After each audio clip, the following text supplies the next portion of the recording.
Health centre গুলা 7 থেকে 8 kilometre দূরত্ব আছে। কৃষি কাজ করিয়া কোনো মাকে যান বাঁচার ব্যবস্থা, বড় ধরনের কোনো অন্য উন্নয়নের পরিষেবা নাই। এখানে মোবাইলের নেটওয়ার্কও ঠিক মতন আসে না, ফলে না না, কেউ ও তো অসুস্থ হলে কোনো মধ্যে 50 কিলোমিটার ভিতরে নেটওয়ার্ক আছে, আর একটা আপনি ওদিকে গেলে নেটওয়ার্ক পাইতা না। বিদ্যালয়ে পড়ে এরকম ছাত্রছাত্রী আছে, একটা ছেলে আছে আমার এখান থেকে ইউনিভার্সিটি পড়ে, মানে গোটা গ্রামে একজন ছাত্র যে একজন যে বিশ্ববিদ্যালয়ে পড়ে। নমস্কার, জীবন যোদ্ধা ইউটিউব চ্যানেলে আপনাদের সকলকে স্বাগত। আজকে আমরা এসেছি আসাম রাজ্যের কাছাড় জেলার রবি নালা এলাকায়। গ্রামের নামটা কি? রবিনালা এলাকা। আচ্ছা, এখানে আপনি মোটামুটি ছোটবেলা থেকেই বড় হয়েছেন। ছোটবেলা থেকে হ্যাঁ, তো এখানে আপনারা জীবনযাপন কিভাবে করেন? না তো কোনো সুরত কাম কাজ করিয়া চলাচিরা। কি কাজ করেন? ইটাও তো যে সময় যেতে রুজি রুজি করিয়া যে সময় যেতে হয়। যেমন ও তো কোনো সময় সবজি বেশি, আর কোনো সময় মানে রুজি কাম করিয়া, আর কোনো সময় ওগুলা চলে। আচ্ছা আচ্ছা, এই বাড়িতে কে কে কতজন আছে আপনার? আমার বাড়িতে আছে 8 জন। 8 জন সদস্য। তো আপনি এই যে এইভাবে জীবনযাপন করে আপনার সংসার ঠিক মতন চলে? না, চলে না, চলে না। তাহলে সরকারি কি বিভিন্ন ধরনের সহযোগিতা পাওয়া যায়? না, এগুলো তো আমরা নাই। আচ্ছা, এখানে শস্য কি ঠিক মতন হয়? যেহেতু পাহাড়ি এলাকা, চারিদিকে ঠিক মতন স্থলভূমি নেই, সেই রকম পরিষেবা নেই, চাষবাস ঠিক মতন হয়? চাষবাস হতে জমিন জায়গা তো কম কম, যার যতটা আছে তার করেও 1 কেয়ার 2 কেয়ার 3 কেয়ার লাশের এর তো উপরে নাই, এটাও করে। আচ্ছা, আর বাইরে আর বেঙ্গলি টেঙ্গলি তার রুজি যায়। আচ্ছা, চলা। আর এই যে ধরেন কারেন্ট আছে আপনার বাড়িতে? কারেন্ট আছে। আছে। ছেলে মেয়েরা পড়াশোনা করে? করে। করে। পড়াশোনা করার জন্য সহযোগিতা সব সময় ঠিক মতন পাওয়া যায়? ওই কি পাওয়া যায়। আচ্ছা, আপনারা যে ধরেন খাবারটা খাচ্ছেন, তো সেই জন্য সবজি সেগুলো তো কিনতে হয়। ও কিনতে না, কিনলে কই হইতে আর। দাম কত হয়? ধরুন এখানে পটলের দাম কত? পটলের দাম 40 টাকা, 50 টাকা, কোনো সময় 60 টাকা। 60 টাকা। আর একজন এখানকারই স্থানীয় মানুষকে পেয়েছি। আপনার নাম? আমার নাম তো রঙ্গলাল রায়। একটু জোরে বলুন। রঙ্গলাল রায়। আচ্ছা, এখানকার হেলথ সেন্টার বা চিকিৎসা পরিষেবা কি আছে? চিকিৎসা পরিষেবা বলে খুব একটা উন্নত নাই। হেলথ সেন্টার গুলা 7 থেকে 8 কিলোমিটার দূরত্ব আছে। আচ্ছা, আর মেইন ব্রাঞ্চ গুলা আছে অত্যন্ত 30 কিলোমিটার দূরে আছে, লালাবাজারে। আচ্ছা, তাহলে ধরুন এখানে কি কি ধরনের আপনার সমস্যার সম্মুখীন হন? তার সমস্যা তো এখানে মানে বহু ধরনের সমস্যার সম্মুখীন মানুষের, শিক্ষা পরিবেশ ব্যাপারে বা তোমার যে কোনো জমি জায়গা ব্যাপারে আমরা উন্নয়ন, যাতায়াত করার ধরনের এটা একটা উন্নয়ন ব্যাপারে সমস্যা আছে। চলাফেরা খুব সুবিধা। এটা তো রাস্তা কয়েকদিন থেকে একটু মোটামুটি হয়েছে। মানে এখানে তো শিক্ষা বিভাগেও মানে খুব অগ্রসর নাই, মোটামুটি একটা ব্রাঞ্চ টুকটাক হয়েছে, এখন কি ধরনের নাই। মোটামুটি তো এই এলাকা অনেক পিছিয়ে, তার কারণ এখানে না আছে চিকিৎসা পরিষেবা ঠিক মতন, ন্যূনতম বাঁচার জন্য যেগুলো প্রয়োজন সব তো ঠিকঠাক আপনারা পাচ্ছেন না। তো মানুষের যার ন্যূনতম জীবিকা বাঁচিয়া যার আমাদের সামান্য সামরিক ভাবে একটা টুকটাক মানে কৃষি কাজ করিয়া কোনো মাকে যান বাঁচার ব্যবস্থা, বড় ধরনের কোনো উন্নয়নের পরিষেবা নাই। বড় ধরনের পরিষেবা নাই, বড় ধরনের কোনো পরিষেবা নাই। তাহলে আপনার ধরুন জীবনযাত্রায় কি কি অসুবিধা হয়? ধরুন আপনারা কি কাজ করেন জীবনযাপন? আমরা তো খালি সামান্য সামরিক ভাবে খালি কৃষি কাজ করিয়া তো জীবনযাপন করা চলে। না আছে চাকরি, না আছে বড় ধরনের ব্যবসা বাণিজ্য, কিছু নাই তো কোনো মাকে চলাফেরা চলে। আচ্ছা, আপনাদের ধরুন জামা কাপড় যখন কিনছেন আপনারা, বিভিন্ন ধরনের কেনাকাটার আপনারা কোথায় থেকে করেন জামা কাপড়? এটা তো আছে মার্কেটিং আছে, মনে করো লালাবাজার আছে। কত দূরে আপনাদের এখান থেকে? লালাবাজার অনেক 30 কিলোমিটার। তাহলে একটা জামা কিনতে গেলেও কিনারে আমরা মানে একটা মিনি সেন্টার বাজার আছে, মনে করো 5 থেকে 6 কিলোমিটার। ছোটখাটো আর কি। কিন্তু ভালো প্রয়োজনীয় জিনিসপত্র কিনতে গেলে আপনাকে 30 থেকে 35 কিলোমিটার যাইতে লাগবে।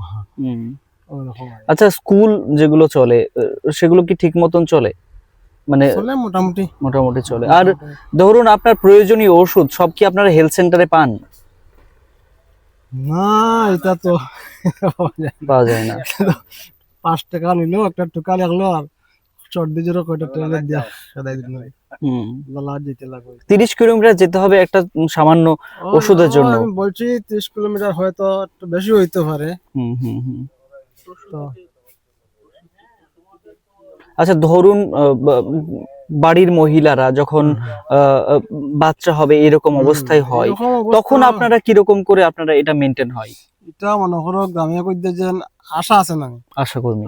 আশার কাছে মানে যে অতি সত্য মানে খবর পৌঁছাই দিলে এটা কেন মনে করো সবচেয়ে বড় ধরনের প্রবলেম একটা হয়ে গেছে যে নেটওয়ার্কের প্রবলেম। Mobile network. আপনি মোবাইল দিয়ে যে আরেকজনের লাগে কালেকশন করতা কোনো অবস্থা নাই।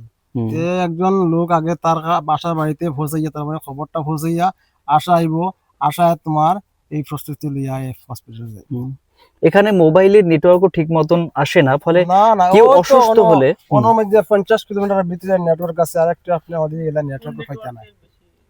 আচ্ছা কোন মোবাইলের নেটওয়ার্ক মোটামুটি আপনার চলে এখানে, নাকি কোনো এয়ারটেল মোটামুটি চলে? মোটামুটি চলে। ওই যে আমরা এয়ারটেল আছে মোটামুটি ওই এয়ারটেল একটা দাগ, একটা দাগ, বাদ বাকি অন্য কোনো নেটওয়ার্ক ঠিক মতন। অন্য কোনো network। তাহলে আপনাদের যদি কারো প্রয়োজন হয় তাহলে ফোনের উপর ভিত্তি করে আপনারা যোগাযোগ করতে পারছেন না না? না না না, তো কোনো সময় মেসেজ কল পাঠাইবো, হয়তো কোনো মেসেজ পাঠাইবো, দেখা এক সময় নেটওয়ার্ক বাড়িলো আমাদের মেসেজ দুই বলে দাদা তো ফোন করছিল মেসেজ দিছে ও একটা যোগাযোগ তারা কোনো। আচ্ছা ইলেকট্রিক বিল আপনাদের মোটামুটি কেমন আসে? কারণ আপনাদের কি কি ইলেকট্রিকের ব্যবস্থা আছে বাড়িতে? ইলেকট্রিকের বিল আছে, হ্যাঁ। ব্যবস্থা আছে, তাহলেও বিল তো বেশি বেশি আসে। আচ্ছা কারণ এখানে তো সবার বাড়িতে তো ইলেকট্রিসিটি পৌঁছয়নি। না ফসি গেছে এখন, সবার বাড়িতে বাই ইলেকট্রিসিটি চান্স মনে হয় 2-4 ঘর বাকি আছে ইলেকট্রিক বিল মানে সিটি পৌঁছেছে। খালি পৌঁছেছে। যেটা আইছে না স্মার্ট মিটার যে ওগুলো খালি আইছে না। আচ্ছা আচ্ছা সবজি যদি আপনাদেরকে কিনতে হচ্ছে, সবজি তো এখানে তো সবজি উৎপাদন হয় কি? এখানে হয় গ্রামে? হয়। হয়। আচ্ছা তাহলে আপনাদের কিনে কোনটা খেতে হয়? সবজি তো আমরা যেগুলো আমরা নিজে লাগাই, হয়তো আমি লাগাই না, আরেকজনের লাগার ওগুলো আমরা মানে ও তো কয়েকদিন এখন শুকনার সময় একটু সবজি, আবার বর্ষার সময় তো আর সবটা কিনে খাইতে লাগে। টমেটো কোয়াশ টোয়াশ ধরুন বাঁধাকপি ফুলকপি যত বাইরে থাকিয়া হাফলং থাকিয়া শিলং ওই দিক থেকে আসে, এখানে তো হয় না। আচ্ছা বন্যার সময় কিরকম? বন্যা কতটা প্রভাবিত করে? তো পুরা প্রভাবিত, ওইটা পুরা বড়িয়া যায়। দেখাতে বলবো একবার যে যে ধান খেত আছে জানি, হ্যাঁ ধান হ্যাঁ খেতটা জলের নিচে ঢুকে যায়, ওগুলো সব ডুবে যায় হ্যাঁ সব ডুবে যায় মানে বন্যার সময়। আর বন্যা যখন হয় না তখন আপনারা এইভাবে চাষাবাদ করেন? হ্যাঁ বন্যা না হইলে চাষাবাদ করা হয়। আচ্ছা আচ্ছা। যে এখানে এটা বাড়ি নাকি এইটা মানে কি এটা কি হবে অবস্থা? একটু সামনে আসুন। এই একটা গড় আসলো এখানে, মানে ছেলে একটা একা থাকার কারণে মানে গেছে তার মেইন বাড়ি দিয়েছে গিয়ে হফারও। মানে এই বাড়িতে, এই ভাঙা টিনের বাড়ি, এখানে এই যে মাটির দেওয়ালে এখানে থাকতেন? এখানে আছে তো 2-4 বছর ওখানে আসলো, বর্তমানে 1 মাস থাকিও গেছে এখান থেকে। ও আচ্ছা। বন্যার সময় কি করতেন এনারা? যদি তো ও বাসাতে চলে যায়। ও বন্যার সময় অন্য বাসায় চলে যেতেন। আচ্ছা আচ্ছা। আচ্ছা এখানে যখন ধরুন কোন ধরনের সমস্যা হয়, আইনি জটিলতা, আইনি সমস্যা, তখন পুলিশি তৎপরতা কেমন থাকে? পুলিশ স্টেশনের তৎপরতা আছে প্রায় মনে করেন তখন 4 থেকে 5 কিলোমিটার ওই যে বিলেপুরে মার্কেটিং আছে জানি, হ্যাঁ হ্যাঁ ওখানে আগে ফাঁড়ি আছে, পাড়ি আছে, ওখানে ব্রাঞ্চ আসলো, এখন মানে থানা হয়ে গেছে এখানে। আচ্ছা তখন আপনারা সেখানে দ্বারস্থ হন। আপনারা কি এক্সপেক্ট করেন যে কতটুকু হলে আপনারা মোটামুটি সচ্ছল জীবনযাপন করতে পারবেন ঠিক মতন করে? আমরা এদিকে তো মানুষের না আছে চাকরি, না কোনো বড় ধরনের বিজনেস, বা 1 নম্বরে নেটওয়ার্কের বিজনেস, নেটওয়ার্ক নাই। 2 নম্বরে রাস্তা, মেইন প্রবলেম হলো কি রাস্তা নেটওয়ার্ক দুইটা হলো ফার্স্ট মানুষ চলার একটা সুবিধা।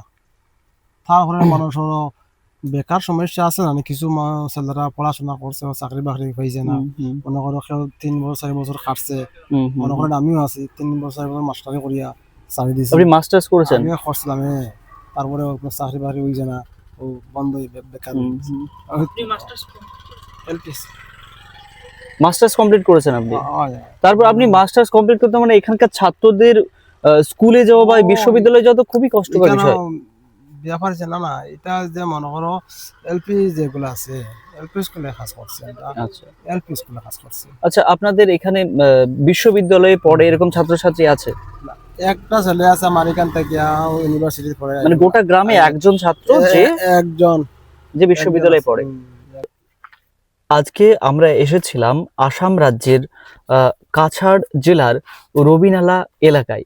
সেখানে আমরা স্থানীয় কিছু মানুষের সঙ্গে কথা বললাম, তাদের অবস্থা বর্তমানে কি রয়েছে, তাদের সমস্যা কি, সেই বিষয় নিয়ে তাদের সঙ্গে আমরা কথা বললাম, তাদের জীবনযাত্রা নিয়ে আমরা কথা বললাম। এমন একজন জীবনযোদ্ধা যিনি আমাদের সঙ্গে রয়েছেন, তার সঙ্গে আমরা কথা বললাম। আপনাকে অসংখ্য ধন্যবাদ জানাই। আচ্ছা আচ্ছা। আর এখানকার যে আসাম রাজ্যের একটা প্রান্তিক এলাকা, যেখানে একটা মেডিসিনের প্রয়োজন হলে তাকে প্রায় 20 কিলোমিটার দূরে যেতে হয়, যেখানে মোবাইলে নেটওয়ার্কও ঠিক মতন নেই, কারোর সঙ্গে যোগাযোগ করতে হলে তাকে তার বাড়িতে গিয়ে যোগাযোগ করতে হয়। এইরকম একটি এলাকায় আমরা আজকে ছিলাম। যারা আমাদের চ্যানেল রয়েছেন তাদেরকে অসংখ্য ধন্যবাদ জানাই। পরবর্তী ভিডিওতে আবার দেখা হচ্ছে। নমস্কার।